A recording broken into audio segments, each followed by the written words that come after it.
50 años están cumpliendo desde los secuestros y asesinatos de Miguel Ángel Loyola y Enrique Henrich. Te contábamos que ayer, si no escuchaste el programa, conversábamos con Angie a 50 años de aquellos hechos, y hoy vamos a dedicar también parte del programa a compartir un rato con Rosana Henrich, una de las hijas de Enrique, que era maquinista en la rotativa y secretario general del sindicato. Bueno, junto a Loyola, Molina y otros compañeros encabezaron esos años de conflicto con la patronal, ¿no? Esa familia Mazot que tenía con salarios de hambre y en malas condiciones de laburo, y obviamente se negaba a reconocer las demandas del sindicato. Rosana, ¿cómo estás? Buen día, gracias por atendernos.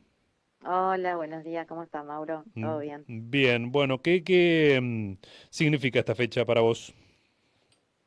Y es una fecha difícil, a 50 años de los asesinatos de mi papá, de Loyola, eh, emotiva, eh, y bueno, muy pensante sobre todo. Y estas situaciones de que te llamen, que recuerden, que la memoria esté activa, creo que es muy importante para todos aquellos que de alguna manera u otra se olvidan o quedan en el pasado, ¿no? Ujú. Porque para los que es el pasado, para mí no es el pasado, sigue siendo el presente, o para la familia, ¿no? Claro. ¿Qué edad tenías? Y yo tenía 7 años recién cumplidos, eh, yo cumplo los años el 14 de junio, y el último regalo que tuve de él fue una muñeca que todavía me acuerdo, lo recuerdo, cómo la estuve buscando. Y nada, el día que entraron a mi casa me acuerdo un montón de cosas, otras que se perdieron obviamente la memoria, porque mamá nunca nos dijo a nosotros qué le había pasado a papá, simplemente vino y nos dijo que tuvo un accidente, y todo eso se empezó a mezclar y quedó muy guardado en lo profundo, hasta que, bueno, un día cuando ya era muy grande, nos dijo realmente lo que había pasado, me dijo lo que había pasado, y entré a atar cabos y Ujú. a reavivar esa memoria y decir, epa, entonces lo que yo viví fue esto. O sea, aparece el comprender el recuerdo en primera persona de esa noche. Exactamente. Ujú. Sí, sí, empezó a aparecer todos los recuerdos que tenía, cómo fueron las situaciones, qué pasó el día después. Yo todo eso lo había olvidado, como quien dice, o lo había mezclado con otras situaciones y no las entendía. Después, obviamente, con el paso del tiempo, se borró, y después cuando mamá nos contó lo que había pasado, cómo había sido el tema, por qué esto, por qué lo otro, bueno, ahí pude entender que realmente todo ese proceso lo viví, estuve ahí, y bueno, era como una cosa de película, ¿no? Porque realmente terrible. Ujú. ¿Y tenés recuerdos de esos 7 años compartidos con él? Tengo un montón de recuerdos. Yo era una niña muy traviesa, y con mis hermanos, ¿no? Que jugábamos, somos 5 hermanos. Mi hermano mayor siempre era el que provocaba el caos. Eh, un día me acuerdo que me hizo saltar el paredón de mi casa, teníamos un paredón, no sé, re alto, y haciéndome puntilla de pie, subiéndome en una silla, qué sé yo cuánto, bueno, me caigo para el otro lado y me quiebro la muñeca. Yo tenía más o menos 3, 5, 6 años. Y bueno, mi viejo estaba de viaje, y claro, cuando se entera que yo era como la nena preferida de él, la segunda hija mayor, ¿no? Ujú. Y entonces dice, bueno, yo la voy a llevar. Me acuerdo que nos sentábamos a comer, yo tenía que comer con mi mano izquierda, utilizando la derecha, intercambiando, porque la que me había quebrado era la derecha, y me acuerdo que me obligaba a comer con esa mano, y yo lloraba y a él le daba lástima. Me decía, bueno, está bien, come con la otra, pero tenés que comer con esa mano, ¿viste? Hasta que el día que llegó, que me sacaron el yeso, que pasaron como 3 meses, y me llevó él, y cuando llegamos a mi casa me dijo, bueno, ahora subiste al paredón. Así que, bueno, sí, tengo un montón de recuerdos de él, llevándome al sindicato también, que Mm. eso fue unos días antes de que se lo llevaran. Me llevó al sindicato para buscar mi regalo, para poder dármelo. Me acuerdo cuando me despertó a la madrugada, él llegaba a la noche, yo no sé los horarios que él tenía, ¿no? Pero era la noche. Y me despertó para darme la muñeca y me acuerdo mi vieja decía, déjala dormir, déjala dormir. Así que bueno, sí, tengo un montón de recuerdos. Y la nueva provincia, ahí la relación venía de más allá de tu viejo, ¿no? Porque tenías varios parientes que laburaban ahí. Tenía a mi abuelo, que fue el que lo hizo entrar a mi papá, Ujú. y a un tío, que era por parte de mi abuela, que también lo había hecho entrar mi abuelo. Así que teníamos 3 personas en la nueva provincia.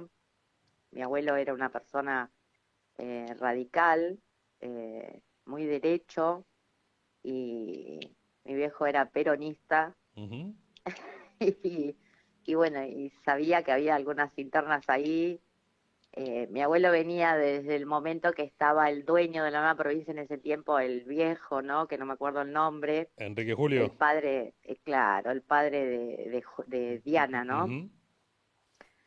Y bueno, y él venía de esa época donde el dueño era una persona muy solidaria, eh, ayudaba a los trabajadores, no sé, se casaba uno y le decía, bueno, ¿qué necesitas? Y bueno, y hacían colectas o le daba préstamo y se podían comprar sus cosas para la casa.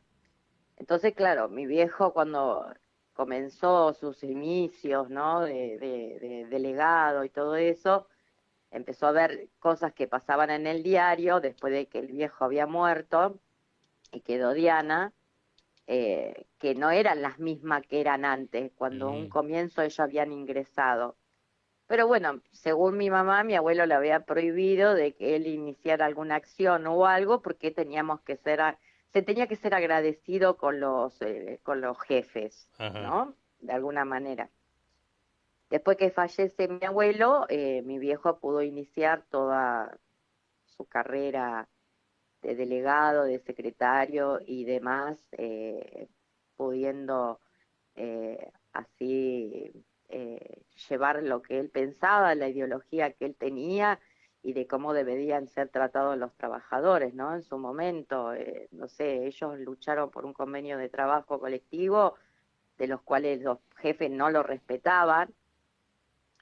Entonces, todas esas medidas que llevaron a cabo con el correr del tiempo, porque ellos empezaron en el 73 Ujú. hasta el 76 que fallecieron, ¿no? Va, que los asesinaron. Claro. Y esa militancia peronista siempre a través de la vía gremial o tenía algún otro tipo de vinculación o de participación con otros sectores del peronismo? Bueno, eso ya no sé decirte, Ujú. no tengo ni idea porque mi vieja siempre estuvo al margen de todas esas cosas.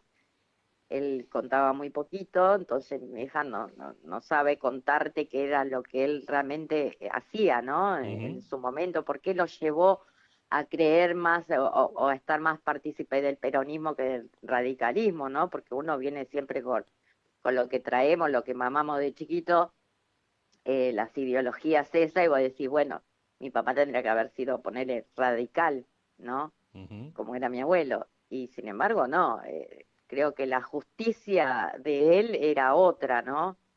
Era más ayuda de los trabajadores y no pensando en los propietarios, ¿no? En los poderosos, en los empresarios. Ujú. Y ahí del otro lado estaban, bueno, Diana Julio, Federico Mazzotti y Vicente Mazzotti. Y hay muchas escenas también de esos meses muy conflictivos donde están cara a cara con ellos, ¿no? ¿Qué reconstruís de todo ese periodo? Mira, por lo que yo tengo entendido, siempre se dijo que, eh, no sé, ellos mantenían reuniones eh, donde se hablaba y se discutían temas de cómo tenían que, no sé, pedir las vacaciones, pedir ¿entendés? Las quincenas, que no sé qué, los aumentos, y todo ese tipo de cosas. Supuestamente, según ellos, nunca habían tenido relación con mi viejo, que sí lo sabían que era un delegado gremial, pero que no habían tenido relaciones.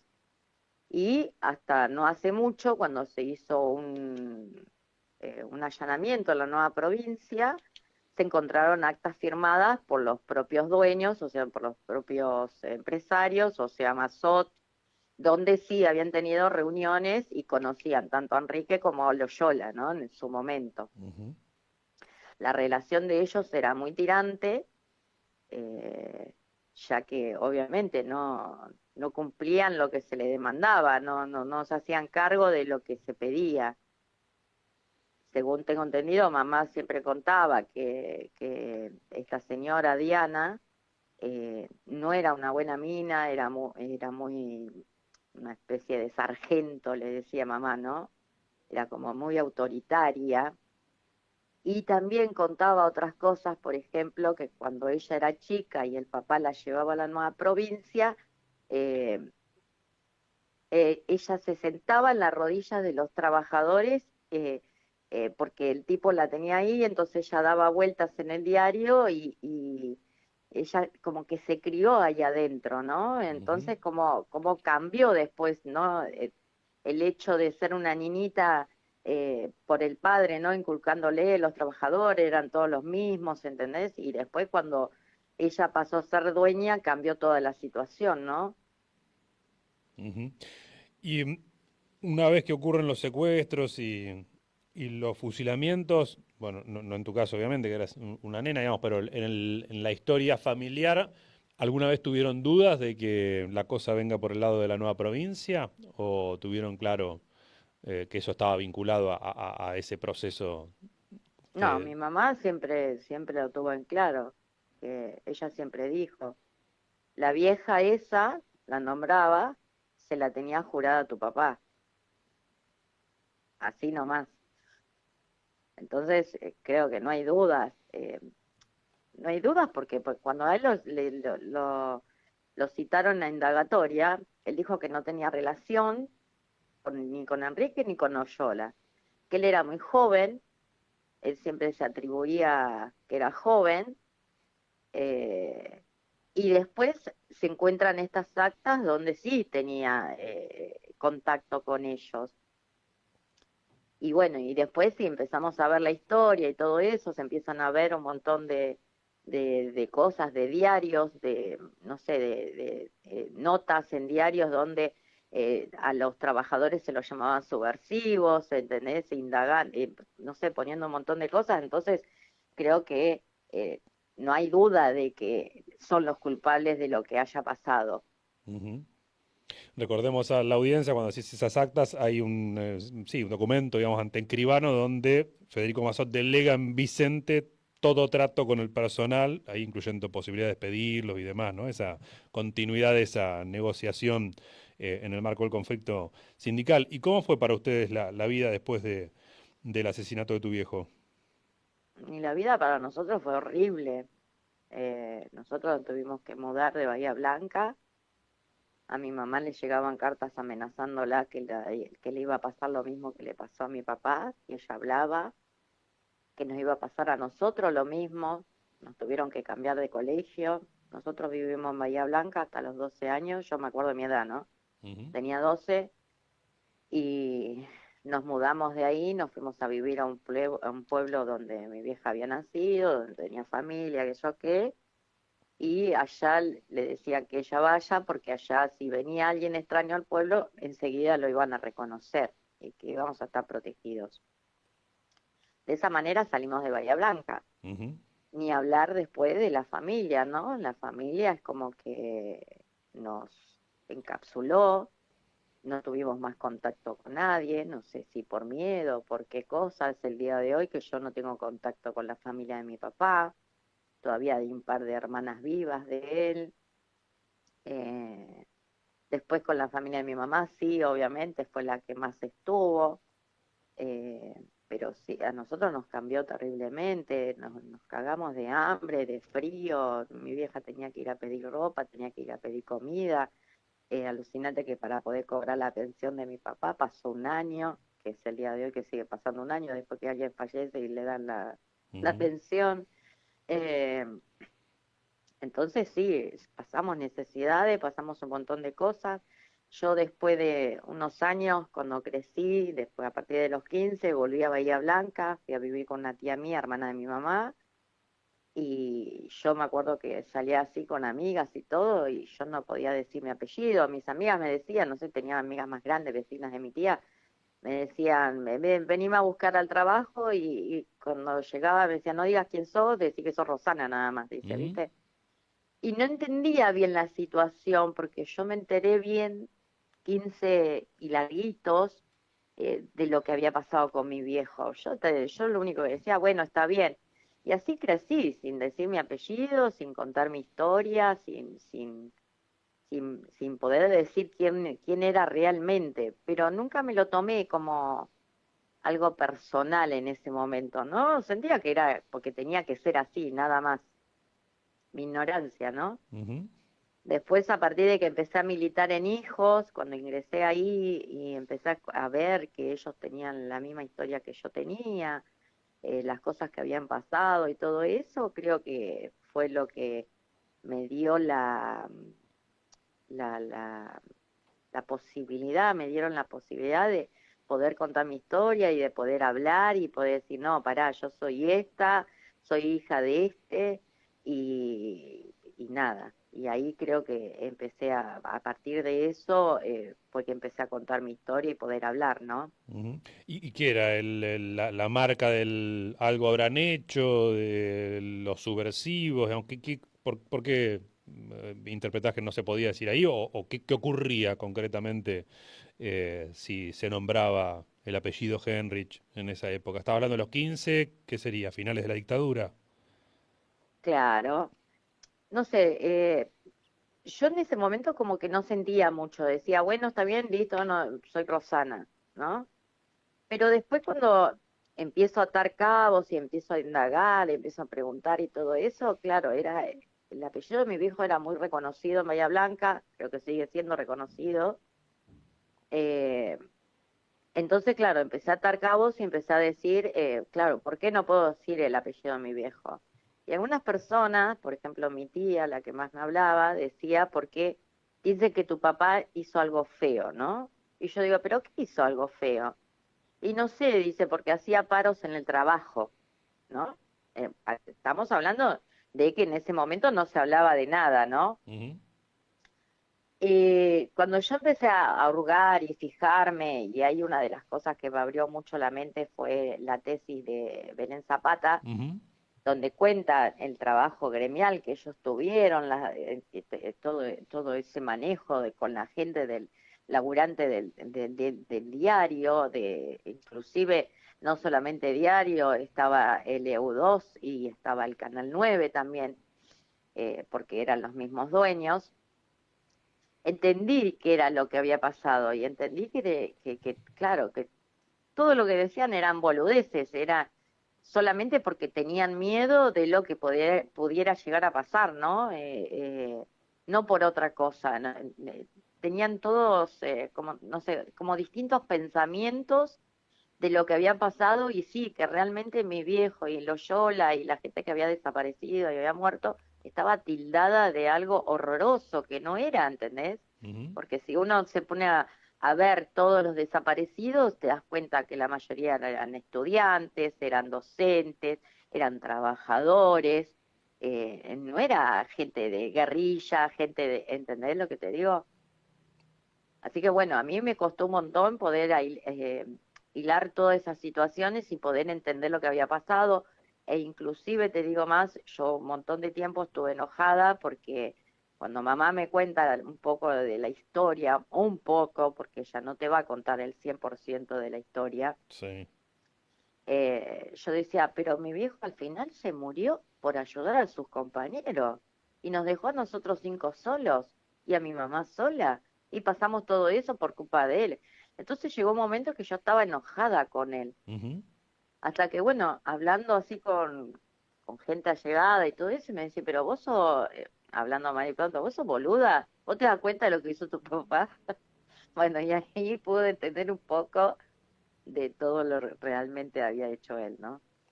Y hoy cuando decís, bueno, sí, cuento mi historia, soy la hija de Henrich, ¿eso qué significa? Para quien no conoce nada de la historia, ¿cómo sintetizás quién fue tu viejo?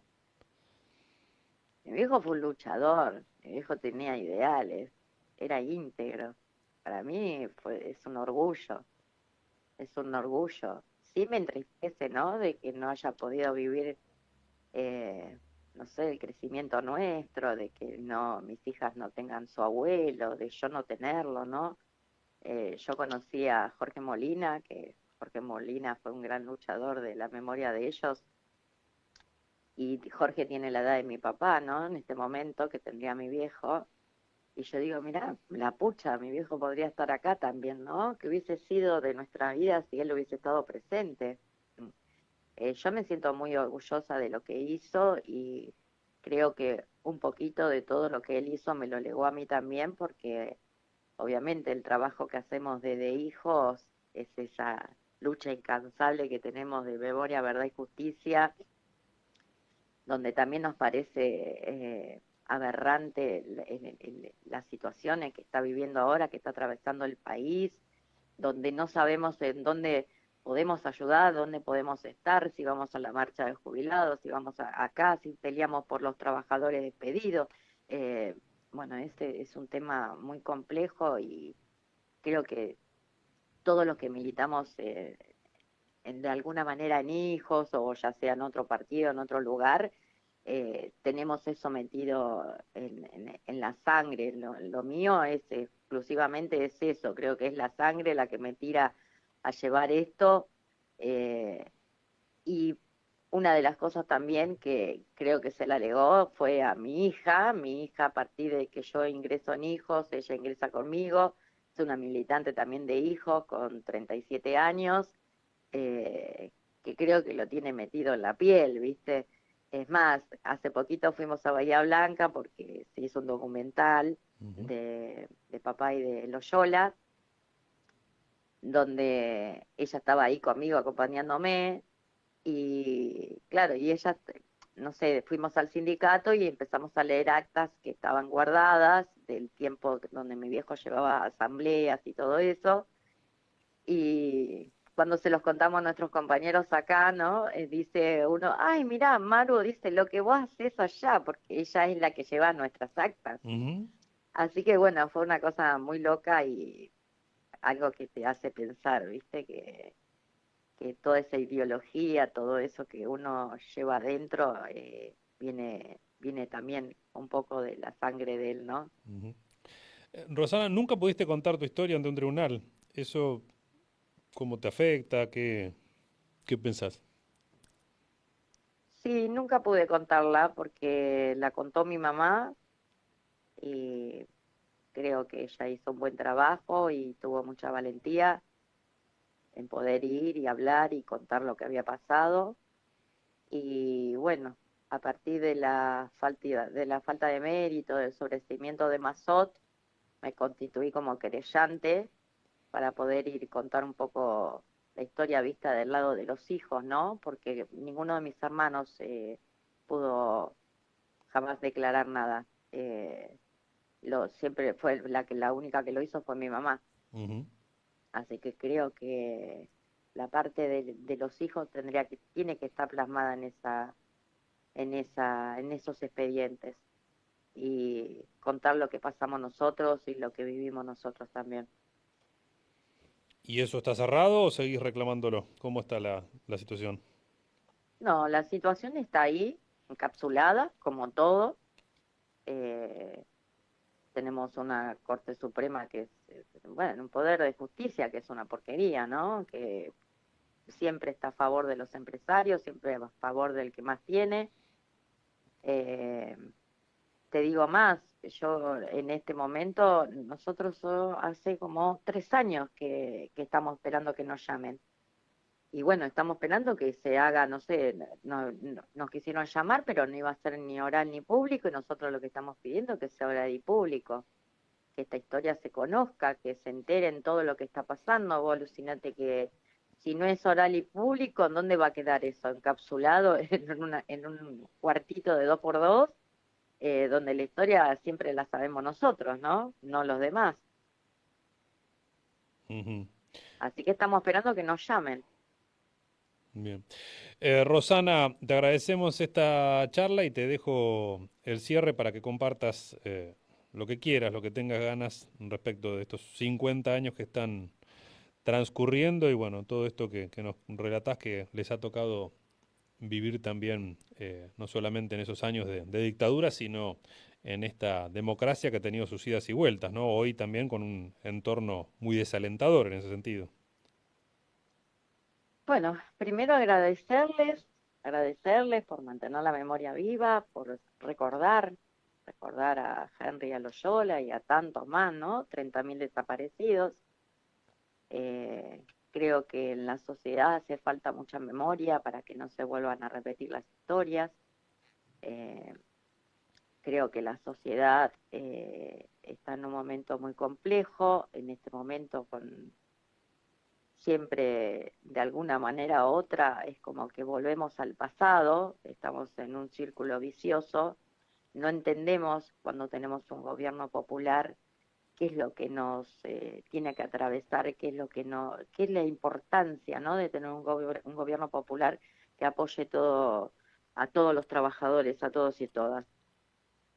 Así que bueno, nada, solamente eso, decir que la memoria tiene que seguir, tiene que pasar los años, es increíble que ya tengamos 50 años de los asesinatos y todavía no tengamos la justicia que realmente tenemos que tener, que ellos estén disfrutando un montón de cosas o hayan disfrutado un montón de cosas y que nosotras hayamos padecido un montón de otras cosas como, no sé, Angie pobre, ella no tuvo ni siquiera el derecho de conocer a su padre porque la mamá estaba embarazada.